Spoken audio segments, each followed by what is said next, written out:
नमस्कार। सभी दर्शकों का बहुत बहुत अभिवादन। आज एक विशेष चर्चा धनु राशि पर। 3-4 विषय बड़े इंपॉर्टेंट है। नंबर 1, शनि यहाँ वक्री, सूर्य का आगाज अष्टम भाव, जो अष्टम आयु, रिस्क, मृत्यु स्थान कहा जाता है, इसी स्थान पर बृहस्पति भी है। ये आपके पूर्व जन्म के कर्मों का लेखा जोखा रखता है तथा मोक्ष प्राप्ति का साधन भी इसी भाव को कहा गया है। और इसके सिर पर एक बहुत बड़ा दुपट्टा बंधा हुआ है, जिम्मेदारी है, क्योंकि इसी राशि का स्वामी है। भाग्य स्थान का स्वामी भी है, ज्ञान स्थान का स्वामी भी है, यानी कि कुल मिलाकर के अगर आप देखेंगे, इसका स्वामी, राशि का स्वामी स्वयं, भाग्य का स्वामी स्वयं, और इन दोनों स्थान सप्तम और दसम का स्वामी, ये एक बहुत बड़ा राजयोग भी बनाता है। इस बात से कोई डिनाई नहीं कर सकता, क्योंकि सिद्धांत जो बताते हैं ज्योतिष के, वो यही बताते हैं कि बुध, सूर्य और बृहस्पति जब अष्टम हो, अब एक श्रेय, क्रेडिट मिल रहा है जो बृहस्पति को कि उच्च है, उच्च होने का श्रेय है। और इस सृष्टि का जो राजा है, ग्रहों का जो राजा है, सबसे पहले जो लाइन में खड़े होते हैं, इस सृष्टि को, आभा मंडल को चमकाते हैं। सूर्य के साथ भी गज केसरी योग, दो ग्रह हैं संसार के, सूर्य और चंद्रमा, जो नेत्र हैं भगवान के, यही मार्ग प्रशस्त करते हैं। इसके साथ बृहस्पति का होना, और देखिए अजीब विडंबना है, भाग्य स्थान और ये, इन दोनों की जो परस्पर युति है, ये सामान्य नहीं कही जाती है, एक्स्ट्रा ऑर्डिनरी है। फर्क यही है कि भाव अष्टम है, यानी कि कोई बहुत बड़ा आदमी है और अच्छे अच्छे मित्र हैं, लेकिन गलत जगह बैठता है वो, तो उसका प्रभाव, परसेप्शन लोगों का ये होता है, बोले यार ये तो यहाँ गलत जगह बैठता है। तो अष्टम भाव है। अष्टम भाव शुरू से ही सृष्टि में एक प्रकार से छठा, आठवां, 12वां एक कलंक के रूप में देखा जाता है। और इसका तो ग्रह फला जगह चला गया, क्या होगा। तो कई बार इसके जहां नुकसान है वहां लाभ भी हैं बहुत सारे। तो ये क्लियर की मैंने बात। अब मैं सिर्फ मंगल की बात करूंगा, क्योंकि ये टॉर्चर करने वाला ग्रह है, धनु राशि को टॉर्चर करने वाला ग्रह। अभी इसका सिलसिला थम नहीं रहा और न थमेगा। इस बात को सुनकर के कुछ लोग बोलेंगे कि ये डरा रहे हैं। भाई डरना है डरो, नहीं डरना है मत डरो, अगर प्रिकॉशन लेना है तो लो। ये बात, ये अकाट्य सत्य है। इसको, एनालिसिस को हम इसी प्रकार से व्यक्त कर रहे हैं। आपको कोई और साधन ढूंढना है तो ढूंढ सकते हो। क्या? शनि की दृष्टि धनु पर है, मंगल की दृष्टि धनु पर है, और ये सिलसिला अभी थमेगा नहीं, क्योंकि जब मंगल की दृष्टि समाप्त हो जाएगी फिर मंगल की ही आएगी, क्योंकि अभी तो मारक दृष्टि है ये, फिर सीधे सीधे 180 अंश पर होगी। उस समय तक पता नहीं कितने ग्रहों का, चंद्रमा, सूर्य, मंगल, बुध, बृहस्पति, राहु, केतु के अंश और उनकी गति, उनके भाव, उनके नक्षत्र बदल जाएंगे। तो रोज हमेशा ऐसे ही रहेगा ऐसा नहीं है, समय बदलता रहेगा। मंजिल नहीं मिली तो कोई गम नहीं, लेकिन जितनी भी मिली है वह कम नहीं। वो मंजिल आपको जो मिल रही है वो कम नहीं है। आप ईश्वर का धन्यवाद दो कि जितना भी हमें मिल रहा है वो कम नहीं है।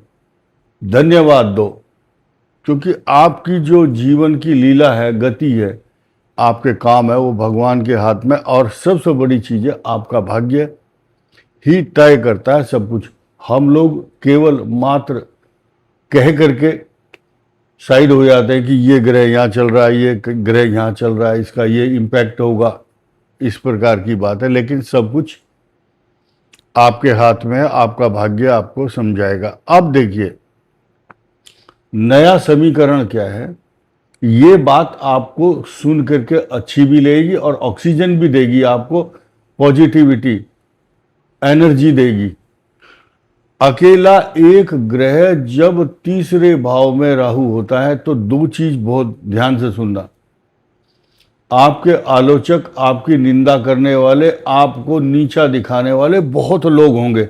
जितने आपके सिर पर बाल हैं उससे भी अधिक शत्रु होंगे। लेकिन अब आपको आनंद आएगा सुन करके, कोई भी शत्रु आपके समक्ष आकर के आमने सामने बहस नहीं कर सकता।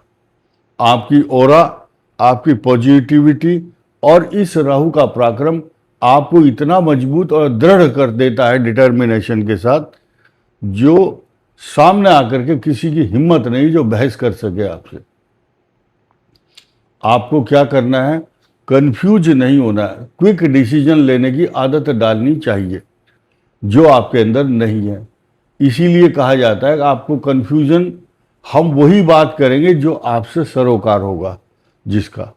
ऐसी स्थिति में जब आप किसी षड्यंत्र का शिकार हो रहे हैं, कम शब्दों में कहूँगा षड्यंत्र यानी कि कॉन्स्पिरेसी, कुछ लोग ट्रांसफ़र की योजना बना रहे हैं, कुछ लोगों को ट्रांसफ़र करने की योजना कुछ लोग बना रहे हैं कि हाँ भाई इसे को यहाँ से हटाओ, इसके ऊपर आरोप लगाओ, झूठा प्रचार करो। तो ये स्थिति जब आती है उस समय डरने की आवश्यकता नहीं है। भयाद भयम, भय से जब तक डरना चाहिए जब तक वो आया नहीं है। यानी कि गलत काम करो ही ना, डर करके रहो, इस बात से डरो कि मेरे हाथ से कोई गलत काम ना हो जाए। लेकिन उसके बावजूद भी अगर कोई चुनौती और शत्रु सामने आता तो डट करके मुकाबला करना है। क्योंकि आप देख रहे हैं जंगल में अगर आप खड़े हैं, शेर आ जाता है, आपके पास कोई साधन नहीं है। अब मरता क्या नहीं करता, लास्ट में आदमी जितनी उसके पास ऊर्जा है उससे या दिमाग है उससे बचाव के साधन ढूंढता है। तो ऐसी पोजीशन में आपको उन चुनौतियों का सामना इस तरह करना है जैसे कि जंगल के अंदर शेर से मुकाबला करना है। अब एक और स्थान आपको बताता हूं जो पीड़ादायक रह सकता है। दो स्थान है। मंगल की दृष्टि यहाँ पीड़ादायक है, केतु आपके भाग्य स्थान पर है तो ये पीड़ादायक होगा। यानी कि भाग्य में अवरोध उत्पन्न करने वाला, ये ठीक ठाक सीधे साधे चल रहे हैं। यहाँ शुक्र को एक दोष लगा हुआ है। दोष किस चीज का? छठे स्थान के स्वामी होने का। और दूसरा दोष है सूर्य की राशि में है, ये शत्रु राशि है। और तीसरा है केतु के साथ। यानी कि ये जो शुक्र है यहाँ बलहीन है, इसकी ताकत को क्षीण कर दिया है तीन तरह से। एक तो पहले से कमजोर होकर के आए हैं क्योंकि ये यहाँ चंद्रमा की राशि से निकलकर यहाँ आए तो आसमान से गिरे और खजूर पर अटक गए। खजूर का पेड़ भी आसमान में ऊंचाई पर होता है। तो मंगल से यहाँ दृष्ट, तो इसका लाभ आपको नहीं मिल रहा है। एक प्लस पॉइंट हो रहा है, सिर्फ एक। इनकम हाउस का लॉर्ड होने का श्रेय इनको मिल रहा है। और ये भाग्य स्थान में नवम भाव है, ये धनु राशि का नवम, एकादश भाव से एकादश में है। ये 11वें से 11वें भाव, यहाँ से आप गिनोगे तो ये 11वां पड़ता है। भावात भावम के अनुसार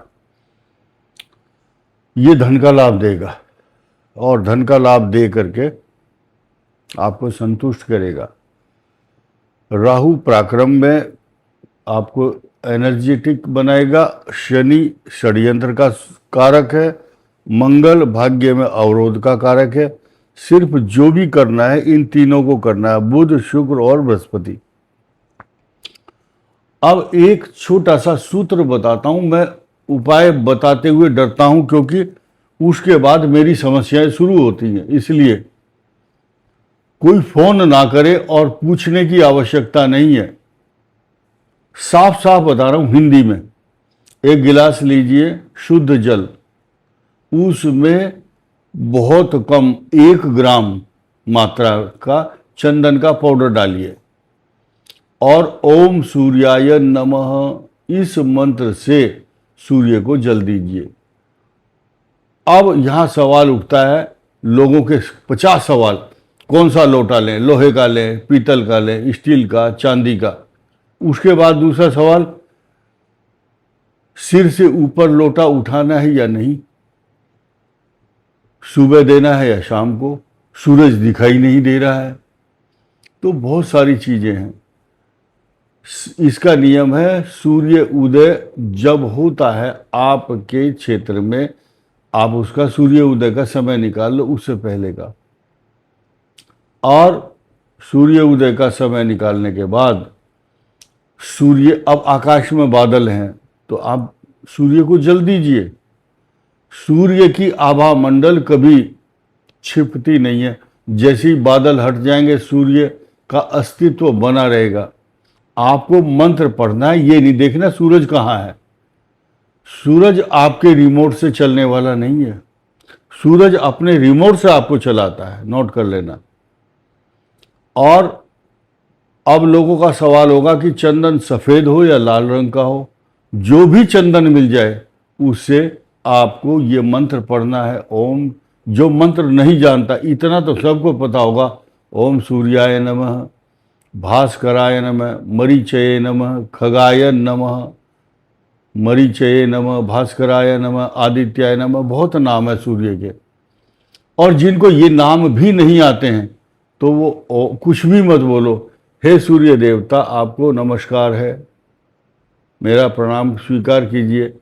जल चढ़ाते समय नेत्र बंद होने चाहिए, आंख खोल करके सूर्य की तरफ देखना या जल देना शास्त्रों में वर्णन नहीं किया गया है। इस वीडियो में इतना ही। धन्यवाद, नमस्कार।